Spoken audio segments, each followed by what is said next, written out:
কালারের মধ্যে আছে। So this is the dress, very nice. খুব সুন্দর সুন্দর ড্রেস দেখাচ্ছি আজকে, প্রত্যেকটাই খুব সুন্দর সুন্দর, এক একটার এক এক রকম কালার ডিজাইন, সব ডিফারেন্ট ডিফারেন্ট থাকছে।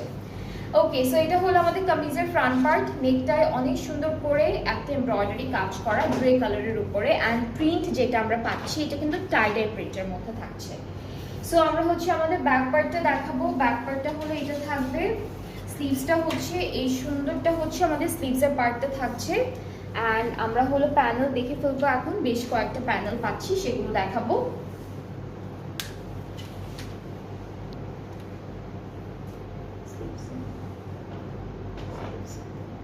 ওকে, সো এই প্যানেলটা হচ্ছে স্লিভসের জন্য, এটা কাটওয়ার্ক করতে পারবেন।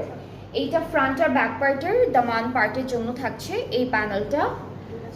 আর এখান থেকে দুইটা প্যানেল হচ্ছে স্লিভসের জন্য, আর একটা হচ্ছে ব্যাক পার্টের জন্য থাকবে। আর দুপাট্টা হলো সেম শিফনের উপরে পাচ্ছি, পুরোটা ডিজিটাল প্রিন্ট করা থাকবে। পাড়ে আঁচলে হচ্ছে এমব্রয়ডারি কাজ থাকবে, এটা আঁচলেরটা আর পাড়েরটা সেট করা আছে। ট্রাউজারটা ক্যামব্রিক কটন অ্যান্ড টাইডাই একটা প্রিন্টের মধ্যে থাকছে ট্রাউজারটি। So this is the dress, খুব সুন্দর, একটা ফাইনাল লুকটা এরকম হবে। অ্যান্ড প্রত্যেকটা ড্রেস আনস্টিচড তো দেখাচ্ছি আমি, বাট স্টিচ করার পরে কিন্তু আরও অনেক সুন্দর লাগে। সো আপনারা যখনই ড্রেসেসগুলো নেবেন সুন্দর করে বানাবেন, অ্যান্ড চাইলে কিন্তু আপনারা পিকচারে শেয়ার করতে পারেন আমাদের সাথে যে কে কীভাবে ড্রেসেসগুলো বানিয়ে পরছেন।